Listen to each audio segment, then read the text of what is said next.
A new over-under for BYU football this fall is out, and I think it's wildly inaccurate. We'll talk about that and also talk about what you guys want to talk about on a Mailbag Friday. You are Locked On Cougars, your daily podcast on the BYU Cougars, part of the Locked On Podcast Network. Your team every day.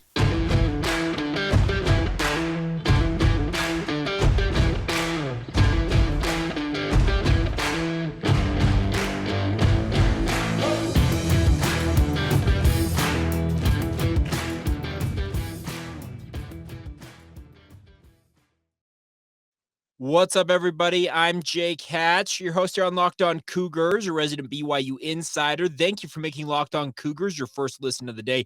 Always appreciate you guys making it a part of your routine, no matter if you're watching it, downloading it, listening to it on your regular podcast format.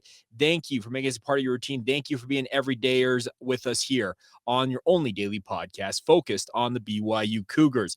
All right, launching right on into today's show, excuse me. It's been a long week, folks. I've spent 14-hour days at the radio station for the past 3 days. Today's Friday, actually be my fourth day in a row. I've had the opportunity to sit in and co-host Unrivaled on the KSL Sports Zone 97.5 FM, 1280 AM in Salt Lake City. So it's made for some long days with my radio job requiring me to be early mornings doing DJ and PK, but nonetheless, happy to be with you guys, and we're gonna get through this. So if I misspeak on something, just understand it's probably just the lack of sleep and some sleep deprivation. We'll just chalk it up to that. But earlier this week, FanDuel, who is of course a sponsor of ours here on the Locked On Podcast Network, put out their over/under win totals for the Big 12 Conference, along with the other Power 5 conferences. But of course, with BYU entering the Big 12 here in just over a month and a half, BYU obviously is in the mix there and having an over/under placed for it. And our friends at FanDuel stunned me when they put BYU tied with Houston at 4.5 is the over/under. I had seen other sports books out there have BYU 6.5. I even saw one that had 5.5, but 4.5 to me, that is stunningly low. Now, Texas is the favorite according to, if you go by the over/under win totals for the Big 12 at 9.5 wins. Oklahoma just behind them at 8.5. And then the other 12 programs, the other programs that will be remaining in the conference after this upcoming school year, they are anywhere between 8 and 4.5 wins. BYU and Houston bringing up the rear with just 4.5 as their over/under number, and I think that's completely out of whack. If you are interested and you have the means to do so, if you want to put some money, put some Skittles, as it were, on that, I'd encourage you to get over to FanDuel and take the over on BYU. I believe BYU easily can clear 4.5. They should be bowl eligible. I'm just looking more and more at how the schedule lays out here for BYU, and I feel like the Cougars are more than capable of winning 6 games. Now, injuries, all kinds of different things could play a role in that. Obviously, turnover margin, taking care of the football, all that stuff factors into this. But it just seems to me that FanDuel is completely underestimating what BYU is doing. I think they may be looking at the struggles BYU had on defense a year ago and some of the losses on offense, particularly Puka Nacua, Jaron Hall, etc., and thinking, oh, BYU didn't reload. Well, folks, we're going to talk about this in a minute. A couple of you had a question about the transfer portal. BYU has beefed up their lineup via the transfer portal. Now, those guys that BYU has brought in via the transfer portal have to go out there and prove that on an everyday basis this fall. But guys like Keaton Slovis, Aiden Robbins, they are not slouches, and they're going to come in here fully motivated to go out there and make the best of the situation that's been afforded to them as a member of the BYU football program. I would almost guarantee if you get some true serum into some of these coaches and players down there at BYU and said, hey, this sportsbook FanDuel only thinks you guys can get 4.5 wins, I'll take the over. BYU's got to be confident they can get to at least bowl eligibility. And in all honesty, to get the over on this, all you got to get is 5 wins. So I think that FanDuel very much was out of line in setting this line where they did. But nonetheless, like I said, it could be some free money for you if you are so motivated and you're so inclined to get into the sports gambling realm. You can go to Bet Online. Wow, that's our old sponsor. Apologies. FanDuel.com/lockedon to get started today. FanDuel.com/lockedon. You can check that out there. But the other thing about this is just one other point is that I think BYU understands that there is plenty of work for them to do, but all the reports, all the things I keep hearing from Provo during this quote unquote down part of the schedule is that BYU's players are putting in time. They understand what's at hand here. The coaches instilled it upon them at the end of last season, going into winter workouts. They very much reiterated that throughout the entirety of spring camp. And now this part of the year where it's that late spring/summer window, it is the time for player run practices. They're going to be obviously doing their lifts in the weight room and doing their workouts there. But in terms of actual on-field work, this is the players. It's all upon them to get out there and get the work done. And just everything I'm hearing, like I said, the conversations I have with folks in Provo, the reports are that BYU's players are being very diligent about how they're preparing. And obviously they know what's at stake here for this program as they get ready to go into the Big 12 conference. So like I said, if you're interested and you want to go to FanDuel.com, I'd hammer that over. Honestly, I absolutely think 4.5. FanDuel is underestimating BYU, I feel like, in a big way, and it could be a way to get yourself a little bit dinero back into your pocket if you're so inclined. All right, coming up here in just a moment, we'll flip over. Enough of the gambling talk over unders. It is time to talk what you guys want to talk about. It's a mailbag. I think we're going to move these to Fridays. It's actually been really fun to kind of finish out the week talking about what you guys want to talk about. We've done it for the past 2 weeks due to some scheduling quirks, but may make it a permanent thing here. But we'll see how things go. But we'll get to your guys' questions coming up next, talking about what you want to talk about, as I mentioned, with your questions submitted via social media. We'll get to all those in just a moment. First word on our friends over at Built Bar. Built Bars are the best tasting protein bars that I have ever had, and I'm serious about that, my friends. They are absolutely incredible. Healthy, they taste amazing. They're covered in 100% real dark chocolate. The best part is the macros, with that being covered in dark chocolate, are insane. 130 calories, 4 grams of sugar, and 17 to 18 grams of protein packed into each one of these Built Bars. They're absolutely incredible, my friends. The best part, they got a number of different flavors out there. If you want a custom flavor, you can go to Built.com and customize your order for yourself. While you're there, use the promo code LOCKEDON15 for 15% off your order. Or if you don't mind and you just want to get your Built Bars, get your hands on a Built Bar today, stop by your local Smith, Sam's Club, Walmart, Macy's, Costco. They've all got them. That's the best part about this here along the Wasatch Front. Essentially, every retailer that I have seen so far has Built Bars in stock. So get over and check it out, my friends. That's Built Bar, or go to Built.com. Promo code LOCKEDON15 for 15% off your order. Get enjoying the best tasting protein bars and do it with our friends at Built Bar.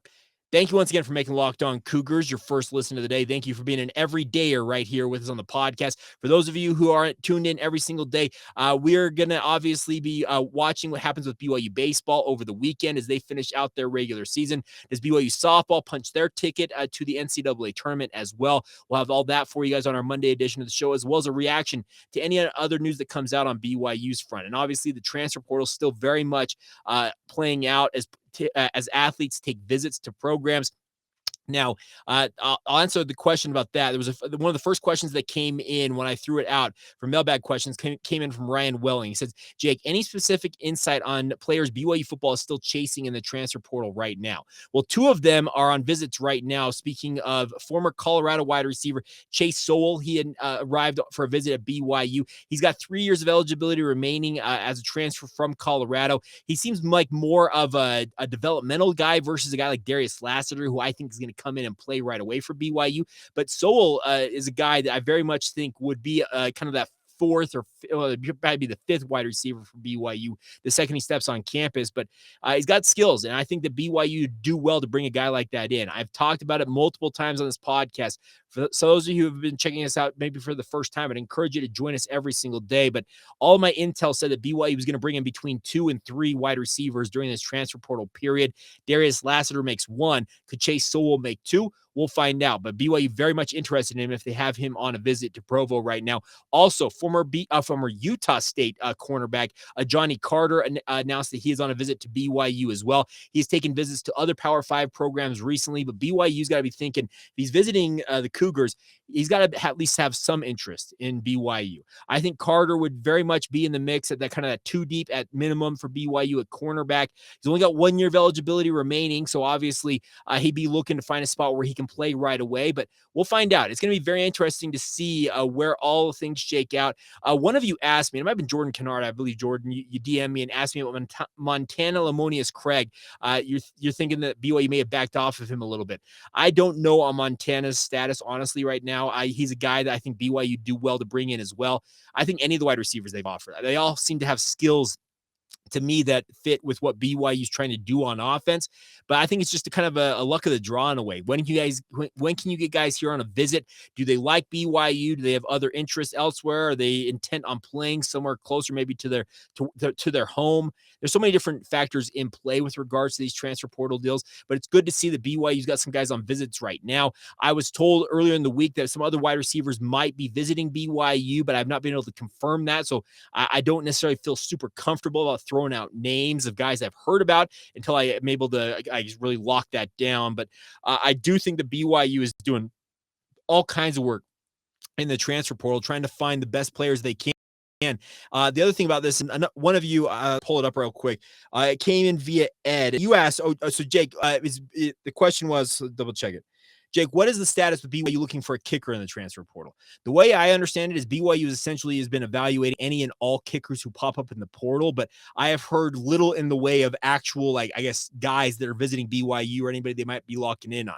Does that mean that Matthias Dunn, the walk-on from Wasatch High School, who seemed to be the best kicker in spring ball, could be the guy this fall? Yeah, if BYU doesn't bring anybody in, it figures he could be that. Could they have walk-on tryouts in the fall and find a guy? Yes, they could, but the kicking situation leaves some concern there. Honestly, I look at that and say, I'm not sure I'm completely comfortable with BYU's kicking situation. But the way I understand it is they have evaluated as many kickers that have hit the transfer portal, and maybe they find one, maybe they don't. I guess we'll find out. All right, on to other questions here on the podcast. Moving along, let's dive into this one. Brandon, we'll get to Brandon's comment in a minute. It's more of a comment. We'll get to that in just a minute. Aggie fan Dan, let's address the elephant in the room. What will be the future of Locked On Big 12 moving forward? I'm curious to see if a statement from the bosses of the Locked On Podcast Network will come out. Now, folks, honestly, I don't know what I'm able to say versus what I can't say. There's been really no direction on that, but I'm going to just say this. Suffice it to say, Josh Neighbors is a good friend. He's been on this podcast. I have been on Locked On Big 12. He did a great job building that brand as part of the Locked On Podcast Network. As some of you know, I would hope all of you know at this point, he was let go by the Locked On Podcast Network after he played the clip of Bob Huggins, the West Virginia basketball coach, completely unedited, as the comments that Bob Huggins made live on radio in Cincinnati. But let me just say this. Josh is a good man, a good friend, and I wish him nothing but the best as he moves forward here. I have no doubt with how good he was building that brand, speaking of Locked On Big 12, that he will land on his feet. I know he's got a day job, actually, as a radio producer like I am, doing morning drive back east, so he's not completely out in the cold, but looking forward to seeing what he does next. And like I said, I got nothing but good wishes, or I guess well wishes, for a guy like Josh as he moves forward here. And I sincerely hope he finds a good spot for himself. So I don't think I'm speaking out of turn when I say that. I don't have all the details with regards to what ultimately transpired, and I'm not going to delve into that. It's all speculation on my part. But like I said, I really wish Josh nothing but the best moving forward. And for the others of you who commented on this saying you're boycotting the podcast, or you're boycotting Locked On, you know what?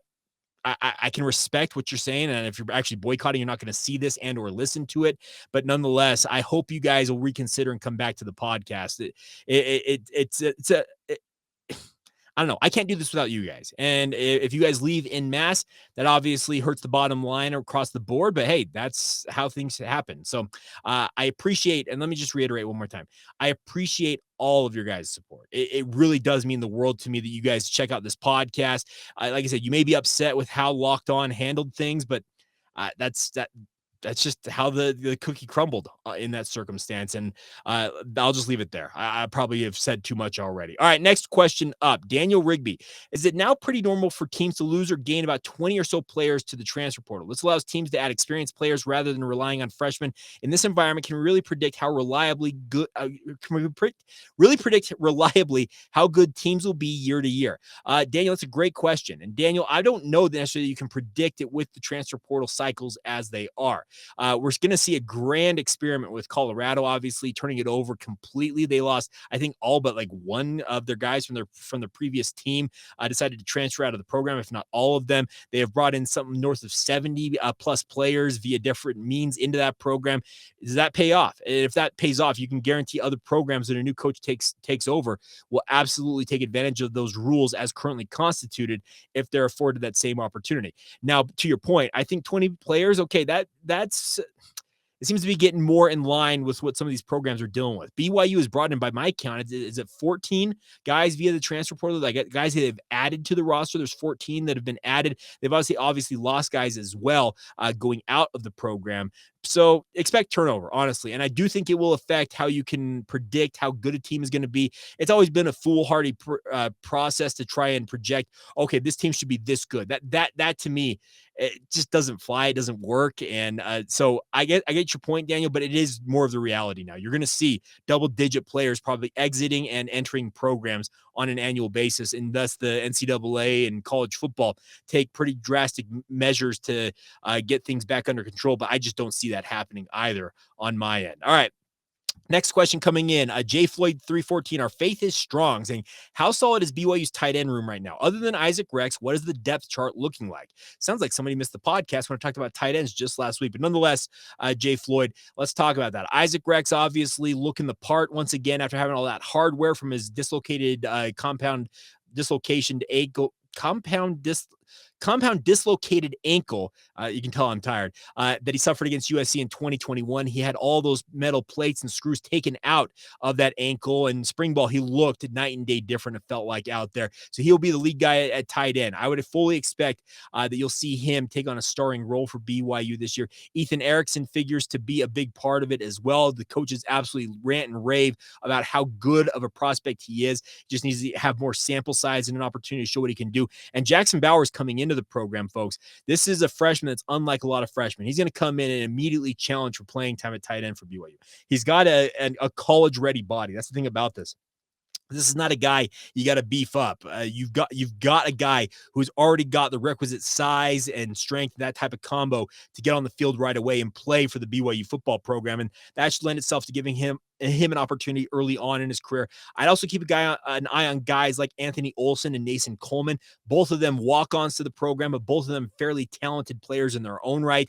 And then the other name to keep an eye on, he's not necessarily a true tight end. He plays more of that H-back, F-tight end, a fullback role. It is Mason Wake. Air Wake, man, he is absolutely sensational. He is so good in a multifaceted role. Keep an eye on him as well. I really like the depth of BYU's tight end room. Really, I do. I think it's got a really, really good core of players. It may not have as many bodies as had in the past for BYU in terms of just overall numbers, but the quality versus quantity debate, I think this tight end room, quality-wise to me, far outpaces some of the other ones we have seen in BYU's recent past.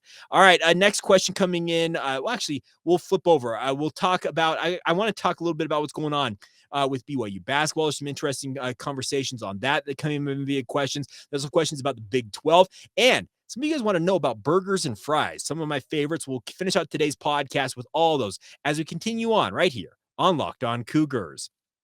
Thank you once again for checking out Locked On Cougars right here on the Locked On Podcast Network. Thank you for being an everydayer and making us your first listen of the day. If you have not done so already, if you're watching this on YouTube, please hit that follow button, subscribe to the show, hit the bell icon next to that to enable notifications when this show goes live. You'll know exactly when it is. You can tune in and catch it first things first. It's kind of fun to see some of you in the YouTube comments saying that I'm the first person to comment. I cannot thank you guys enough for your interactions with the show. That also goes to the regular podcast feeds, Apple Podcasts, Google, Stitcher, Spotify.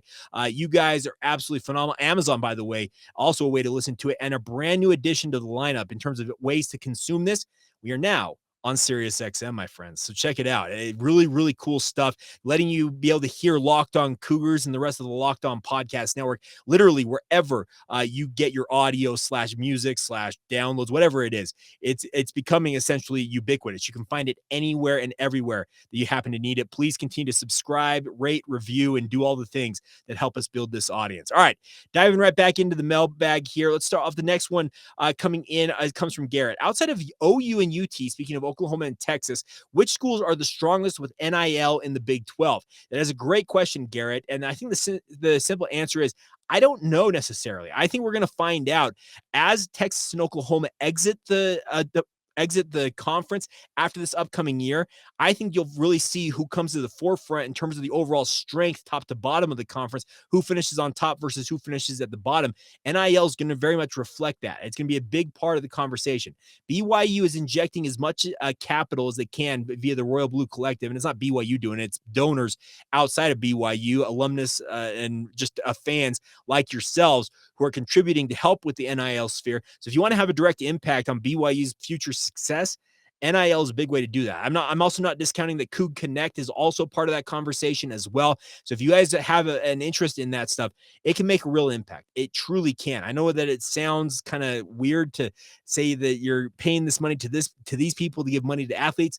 That's just kind of how things are working now, folks. And if you want to be a part of it, I would encourage you guys to consider contributing to either the Royal Blue Collective or Coug Connect, the two main NIL platforms for BYU sports. All right.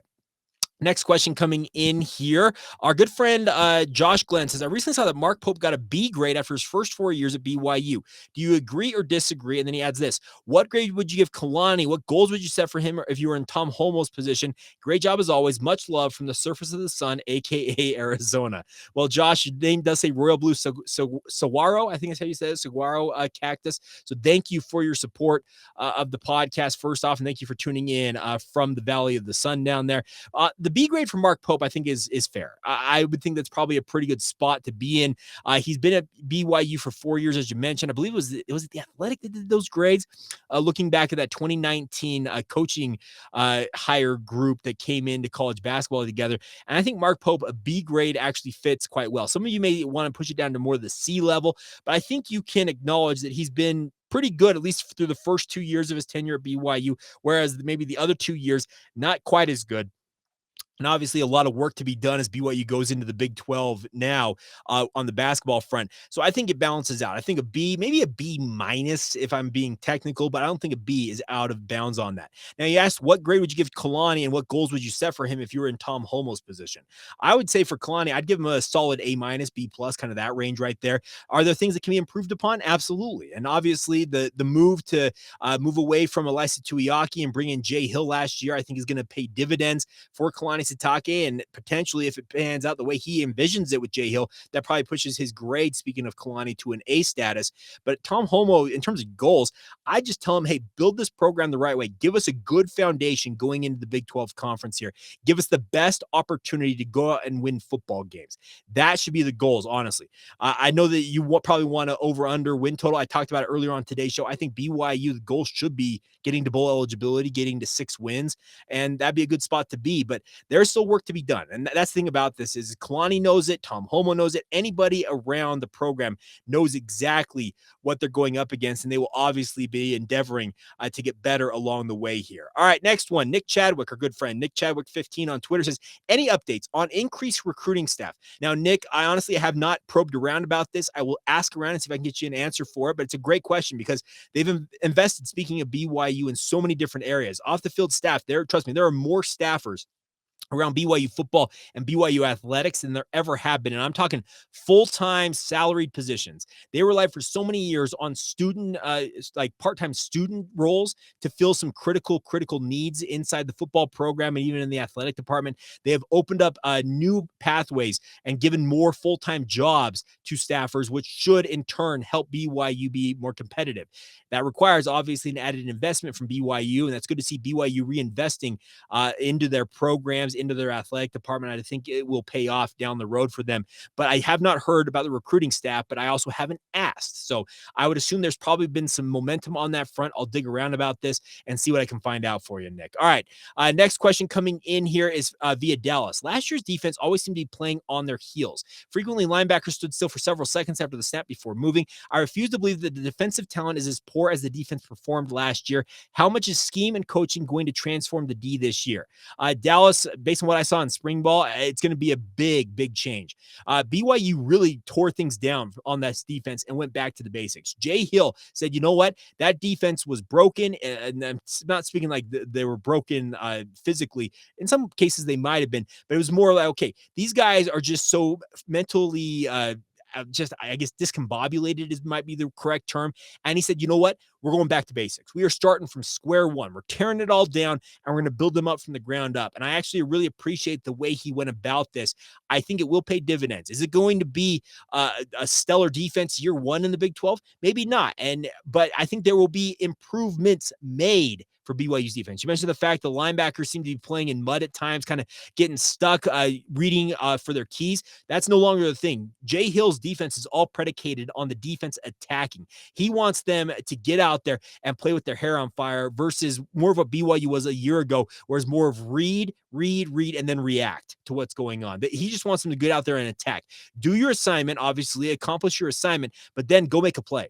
That's what Jay Hill is all about. And he has given those guys on the BYU defense that latitude to go out there and show what they're capable of doing. And we'll see what happens. Does it ultimately work out the way that I envision it, speaking of myself, or you envision it? Maybe not, but I think Jay Hill has a vision of what he wants this defense to be, and only time will tell to see if he actually can achieve what he's looking for. All right, 2 final questions here on today's show. First off, our good friend, let's see, Tim down there in Texas conservative on Twitter, tcarpenter37 said, Jake, just wondering if you have heard anything as to why Easton Baker decommitted from BYU and reopened his commitment. That is a great question. Now, Easton Baker is one of my favorite guys to watch at the high school level here in the state of Utah. He is an absolute human missile out there on the football field. In asking around about this, and I'm not the first to say this, I'm probably not the last to say it. The one thing about a guy like Easton Baker is essentially the upside is what you're questioning if you're BYU at this point. He seems to be maxed out physically. He is absolutely just a machine out there. He is bulked up. And the question is there more upside to him? Where do you play him at the next level? There's some concern, I believe, that he might be a little bit of a tweener, speaking of maybe he's too slow to be a true safety, but maybe he's too small to be a true linebacker. And that's where BYU's trepidation might be. Maybe it's just the skill set. They don't necessarily think it fits the defense as currently constituted. I do think that there is still interest in bringing Easton Baker into this program, but there may need to be some extra recruiting done if BYU does come back around to win him over. I'll tell you this much. Everything I know about Easton is he was absolutely in love with BYU, and I'm just a personal gut feeling. If BYU were to show him some more love and decided they do want him in the program, I think he may come back around and commit. But we'll see if that ultimately is how things transpire. All right. Final question that I can see here on today's show. If any of them straggle in during my recording, etc., we'll get to them on our next edition of the podcast. But this is fun. 2 of you asked a similar question. That's our good friend, BYU Gal at Cougar_Badger, as well as Daniel Haslam. Both of you regular contributors / listeners and viewers of this podcast. Thank you for this question because I love talking about food, and we're going to finish it off talking about food. Now, BYU Gal asked this. Favorite burger places, non-national chains in Utah Valley / South Salt Lake County. Now, I'm assuming that's where you live, BYU Gal. First one that comes to mind, I know it's not necessarily gourmet, but I'm a big fan of JCW's. Local company, founded in American Fork. They've got locations, I think, in South Jordan, Harriman, Lehigh, American Fork, and Provo now. And I'm a big fan of JCW's. I think their French fries are phenomenal. But their burgers, more importantly than their French fries, I'm a huge fan of their burgers. They do a great job. The burgers are not your little tiny burgers you might get from other fast food joint.